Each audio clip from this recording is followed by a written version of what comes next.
해주셨으면 좋겠습니다. 자, 근데 오늘 뭐 이제 시간이 다 돼서 길게 얘기는 못할 것 같지만 시사저널에서 설 특집 여론조사를 했는데 이거 어떻게 봐야 돼요?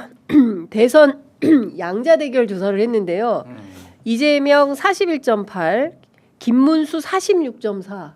네. 지금 하자 선거. 네. 그러니까 하자. 그러니까 두 가지 의미가 있어요. 그러니까 제가 이거 지금 그 분석표를 받아봤거든요. 그러니까 이게 이제 ARS 조사잖아요.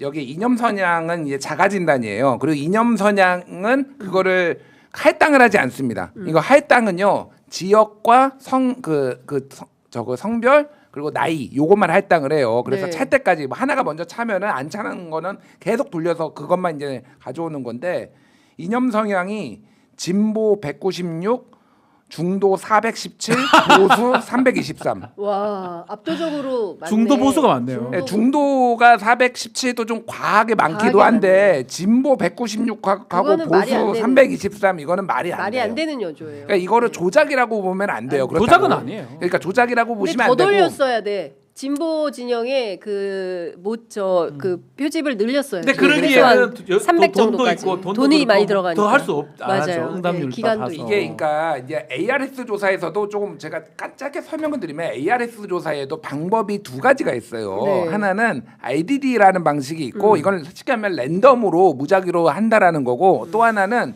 안심번호를 이용하는 거예요. 네. 안심번호는 뭐냐면은 통신사로부터 정보를 받는 건데 이 사람이 이름이나 개인정보는 가리지만은 이 사람은 꼬리표가 달려 있어요. 전화번호에. 그렇죠. 서울 거주 20대 남성.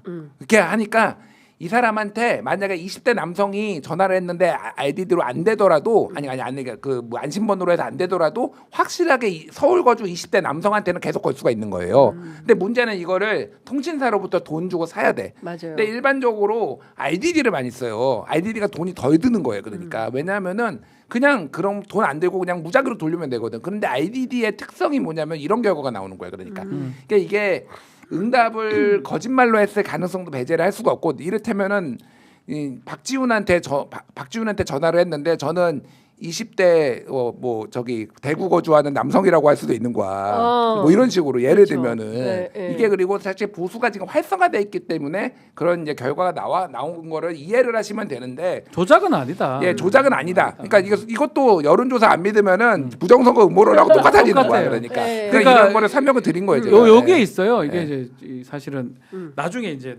당신의 성향은 어떠합니까 물어본단 말이에요. 근데 원래는 어떻게 해야 되냐면 원래 같으면 계속 물어봐요. 국가가 뭐 개입하는 게 맞냐, 세금을 어떻게 하는 게 맞냐 물어봐서 그 조사를 통해서 이 사람이 진보 성향을 갖고 있냐, 중도 성향이냐, 보수에 파악하는 게 원래는 맞는데 앞에 그렇게 많이 물어보면 끊어버려요. 그렇죠. 그러니까 주관적으로 판단해요. 저한테 물어보면 대부분 보수인데 나 중도 아이가? 중도라고 얘기를 많이 하고 그건 내가 판단컨대 하는 거거든요. 근데 그럼에도 불구하고 보수가 많이 표집이 돼 있단 말이에요. 중도도 많이 표집이 돼 있고 그러니까 결국은 진보 진영이나 자기가 진보라고 생각하는 사람은 안 받거나 아니면 받다가 끊어버리거나 이런 상황으로 보이고 이 여론조사가 잘못됐다고 보긴 어렵지만 확실한 거는 딱 두 가지 흐름은 확실한 것 같아요. 아주 적극적으로 보수들은 결집하고 있고 가급적이면 답변을 다 하려고 하고 있고 이런 상황은 확실하다고 대기했다가 응답한다는 거잖아요. 그리고 끝까지 받고 끝까지 한다. 요 정도는 이제 확실하다고 보면 맞는 것 같아요. 근데 이제 짧게 한마디만 하면은 민주당이 그럼에도 불구하고 민주당이 좀 고민을 해야 될 부분은 이제 중도층에서의 이재명 대표에 대한 어떤 우려, 거부감이 없는 건 아니에요. 확실히 그거는 여론조사에서 좀 나오기 때문에 그거를 어떻게 좀 약화시킬 것인가 그거에 대한 고민을 안 할 수가 없는 거예요. 그러니까 그리고 특히 이게 이제 선거가요. 총선은요 회고적 투표를 해요. 그러니까 쉽게 얘기를 하면은 지금 집권 세력이 잘했네 못했네 이렇게 하는데 대선은요 회고적 투표보다는 미래를 보고 전망적 투표를 하게 돼 있습니다. 그러니까 이제 윤석열은 치워졌고 거기에 이제 있는 사람들 뭐 평가를 하는 거예요. 그게 김문수인데도 졌다라는 게 좀 놀랍긴 하는데 이재명이 충격이긴 한데 어쨌든 김문수한테는 사실 이것만 물어보면 돼 이재명은. 그래서 윤석열 저기 찬성하냐. 그게 아니라 계엄 찬성하냐 반대하냐도 있고 사면 할 거 안 할 거야. 그렇지. 사면. 하지만 어쨌든 지금 중도층의 우려 이런 막 끊임없이 여야가 싸우는 이 상황이 계속 이어질 것에 대한 우려에 대한 약간 어떤 대비책 네. 그리고 설득 이게 지금 민주당한테는 과제로 남은 것 같아요. 하나만 제가 좀 더 네, 보태고 싶은 게 사실은 이렇게 되더라도 선거를 해보잖아요. 대통령 선거를 해보면 아까 미래 전망 뭐 말씀하셨는데 결국은 아주 근소한 차이로 한쪽 이긴다고 봐야 돼요. 6대 4 아니면 5.5 대 4.5 아니면 5.1 대 4.9. 그럴 수도 있어요. 우리가 다 항상 박근혜 문재인 박근혜 맞잖아요. 박근혜가 탄핵되고도 문재인 당시 당선될 때 보수 진영을 다 합치면 문재인을 압도해 버렸어요. 그 수치상으로는 당시 유승민, 홍준표 뭐 다 나왔기 네, 때문에 네. 그 문제가 있었는데 안철수까지 있었죠. 네.